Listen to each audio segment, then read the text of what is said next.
Perkenalkan, nama saya Rahmawati Dicayani, mahasiswi program studi D4 Keselamatan dan Kesehatan Kerja, Universitas 11 Maret.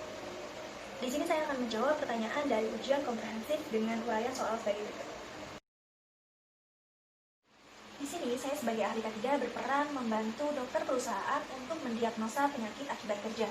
Menurut Permenkes nomor 56 tahun 2016 tentang penyelenggaraan pelayanan penyakit akibat kerja, ada 7 langkah untuk mendiagnosa penyakit akibat kerja. Yang pertama adalah menegakkan diagnosa klinis. Untuk menegakkan diagnosa klinis maka diperlukan 3 tahap, yaitu yang pertama adalah anamnesis.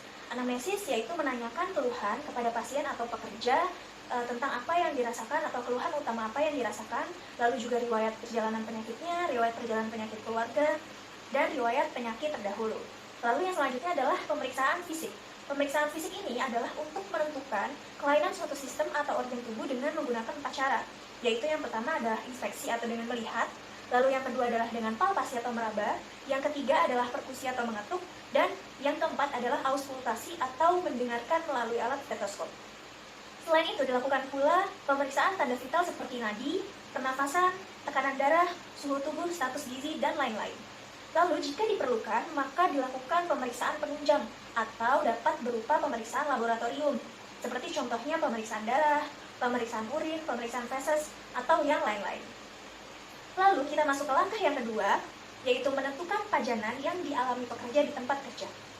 Di sini, tugas ahli K3 atau kita sebagai ahli K3 membantu dokter perusahaan untuk menentukan atau mencari faktor risiko di tempat kerja yang memungkinkan terjadinya PAK. Contohnya dalam kasus ini yang paling berperan adalah material yang digunakan, yaitu lem untuk sol sepatu yang di dalamnya terkandung senyawa kimia benzen atau toluena. Lalu kita masuk ke tahap yang ketiga, yaitu menentukan hubungan pajanan dengan diagnosa klinis. Untuk menentukan hubungan pajanan dengan diagnosa klinis, kita bisa menggunakan evidence base dan ditunjang dengan bukti yang ada. Target utama pajanan benzen di sini adalah sumsum tulang belakang. Benzen itu dapat menyebabkan sumsum tulang belakang itu menjadi terganggu, sehingga akan berakibat terganggunya juga proses pembuatan sel darah yang akhirnya dapat menyebabkan ketidaknormalan sel darah pada manusia. Hal ini sejalan dengan keluhan yang dialami oleh pekerja tersebut, yaitu mengalami kebas atau mengalami baal pada jari-jari tangannya. Hal itu bisa diakibatkan karena tidak adanya aliran darah atau aliran darah yang tidak normal ke seluruh anggota tubuh, yaitu terutama ke jari-jari pekerja tersebut. Lalu masuk ke tahap yang keempat, yaitu menentukan besarnya pajanan. Di sini ahli K3 sangat berperan untuk membantu dokter perusahaan menentukan besarnya pajanan dengan kemungkinan penyakit akibat kerja yang pasien ini rasakan. Nah, ini bisa dilakukan secara kuantitatif atau bisa dilakukan secara kualitatif. Jika dengan kualitatif, maka kita bisa mengamati dengan cara kerjanya, lalu waktu jam kerjanya, dan lingkungan kerjanya. Sedangkan untuk kuantitatif, kita melihat data hasil pengukuran lingkungan dan masa kerjanya.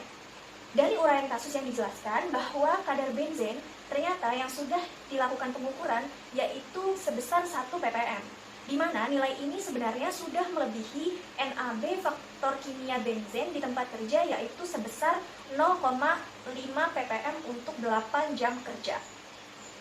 Maka setelah menentukan besarnya pajanan, langkah kelima adalah menentukan faktor individu yang berperan. Nah, di sini adalah faktor individu yang mempercepat terjadinya PAK.